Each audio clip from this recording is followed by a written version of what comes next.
જય સ્વામિનારાયણ. ગુણાતીતાનંદ સ્વામી બીમાર થયા. દેહ ત્યાગ કરવાની ઈચ્છા કરી. કેવા ભક્તો હતા, એક જ ખાલી હું નમૂના રૂપે જ કહું છું. સહજાનંદ સ્વામીના જે ભક્તો છે એનું જે સામર્થ્ય છે, એના ભક્તો આવા હોય તો ભગવાન કેવા છે. ગુણાતીતાનંદ સ્વામી જુનાગઢમાં મહંત પદે મંદિરના, સ્વામિનારાયણ મંદિર, રાધારમણ દેવ, જુનાગઢ.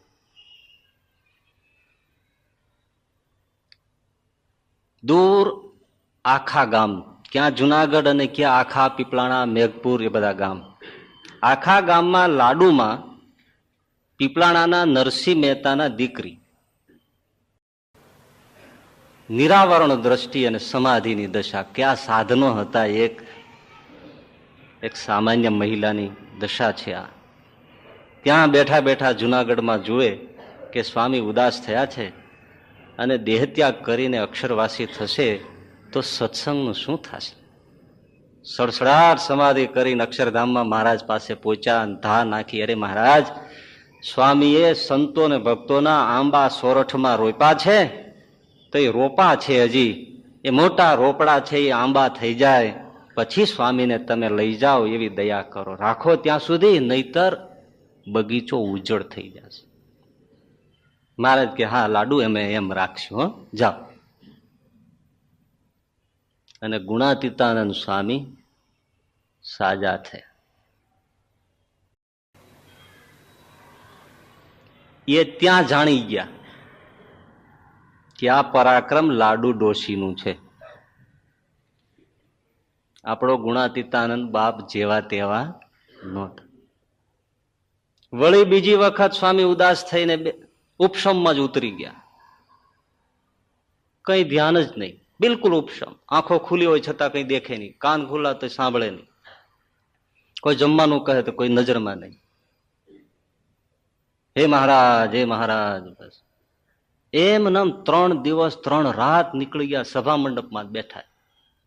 દેશ દેશાવરમાં ખબર પડી ગયા કે હવે સ્વામી આ વખતે રહેવાના નથી. બધા જ ભક્તો દર્શને આવવા માંડ્યા. જુનાગઢમાં માણસો ભેળું માંડ્યું થવા કે હવે સ્વામી રહેશે નહીં. સંતોના મંડળ ગામડે ગયા હોય એ પણ પાછા ફરવા માંડ્યા, સ્વામી પાસે પહોંચવા માટે ઉતાવળા. માંગરોળમાં યોગેશ્વર દાસજી સ્વામી, ગુણાતીતાનંદ સ્વામીના શિષ્ય, એમને ખબર પડી એટલે સંત મંડળ સાથે માંગરોળથી જુનાગઢ જવા નીકળ્યા. વચ્ચે આખા આવે. ત્યાંથી મંડળ નીકળ્યું એટલે અહીંયા આખામાં લાડુમાં એ સરસ મજાની દૂધપાક, પૂરી, ભજીયા બધા બનાવી અને થાળ ઠાકોરજીનો તૈયાર રાખ્યો. નિરાવરણ દર્શી સંતો આવે છે. આખામાં મંદિરે આવ્યા એટલે તરત લાડુમાં એ કેવડાવ્યું કે સ્વામીને કહો થાળ તૈયાર કરાવડાવ્યો છે, ઠાકોરજીને ધરાવી જમી અને પછી જુનાગઢ જાય. એટલે યોગેશ્વરદાસજી સ્વામીએ કીધું કે સ્વામી બીમાર છે એટલે અમે નિયમ લીધું છે કે સ્વામીનું દર્શન કરીને પછી જમવું, અન્નજળ લેવું, એટલે અમારાથી જમાશે નહીં. લાડુમાએ એ માણસ સાથે પાછું કેવડાવ્યું કે સ્વામીને કહી દો કે પેલી વખતે સ્વામી બીમાર થયા હતા ત્યારે હું મહારાજને પ્રાર્થના કરી આવી છું, અને આ વખતે પણ હું મહારાજને જઈને પ્રાર્થના કરી આવી છું કે સ્વામીને હમણાં લઈ જતા નહીં, એટલે મહારાજ સ્વામીને અક્ષરધામમાં લઈ જશે નહીં, સ્વામીનો દેહ પડશે નહીં. તમે ભોજન કરી લ્યો, સ્વામીને આજે સારું છે અને એક વાટકો ભરીને રાબ પીધી છે. જુઓ તો ખરા, યોગેશ્વરદાસજી બધા જાણતા હતા કે આ ડોશીનો કેવો પ્રભાવ છે. થાળ ધરાવ્યા, જેમાં જુનાગઢ પહોંચ્યા, બધી ખબર અંતર પૂછ્યા તો કે હા સ્વામીએ કાલે રાબ પીધી. સારું છે.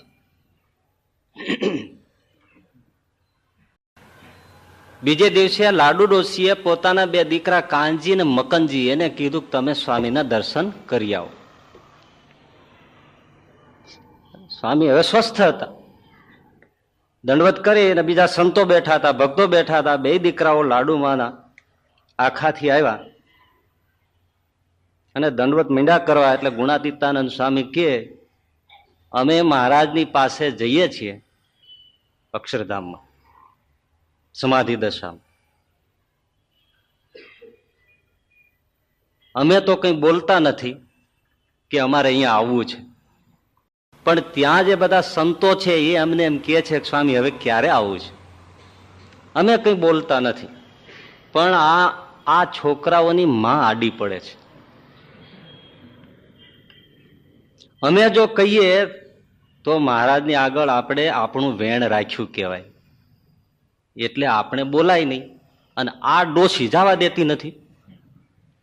પેલા છોકરા, હા સ્વામી તારી માને કહી દેજે, હવે જો આડી આવી તો સમાધિ ખેંચી લઈશ, સમાધિનું સુખ નહીં આવવા દઉં. લો બોલો. છોકરાઓને ફાળ પડી, સ્વામી નારાજ થઈ ગયા છે. આવીને પોચાને બાને વાત કરી કે માં, સ્વામીએ નારાજગી દર્શાવી છે અને એમ કીધું છે કે હવે જો લાડુ ડોશી આડી આવી તો એની સમાધિ ખેંચી લઈશ. એટલે લાડુમાં કે દીકરા, આપણા માટે આપણે કાંઈ કરતા નથી. સત્સંગના હિત માટે આપણે મહારાજને પ્રાર્થના કરીએ છીએ. સ્વામી તો મોટા પુરુષ છે, સ્વતંત્ર છે, એટલે એ તો જેમ ઈચ્છા આવે એમ બોલે, આપણે એનું કંઈ દુઃખ લગાડાય નહીં.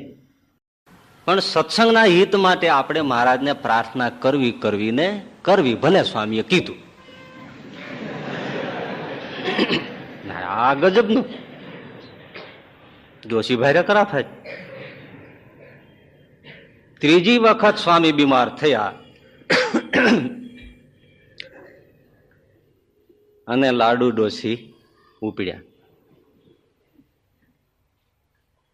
મહારાજને પ્રાર્થના કરી, પાછા આવ્યા.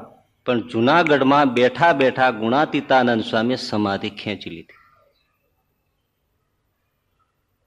અને લાડુ ડોશી અકળાણા. હાય કે સ્વામી નારાજ થઈ ગયા. હે છોકરાઓ, કે હવે તો મારું સુખ વયું ગયું, મારો જીવ બળે છે, ભગવાનનું સુખ વયું ગયું. અને સ્વામી નારાજ થઈ ગયા.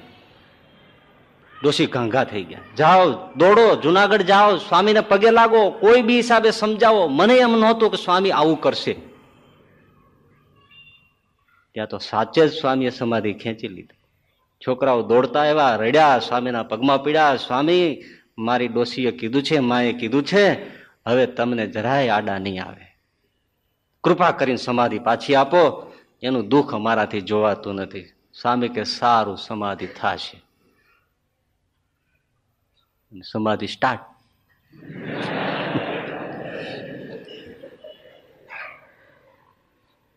આમાં પૂર્ણકામપણાની જે આપણે વાત આગળ કરતા હતા ત્યારે મહારાજે બોલ્યા છે કે તમે વિચારો કે આ શું મળ્યું છે, તમને કેવો વારસો મળ્યો છે, તમે કેની ઉપાસના કરો છો, તમને કોણ મળ્યું છે, તમને કેવો સત્સંગ મળ્યો છે.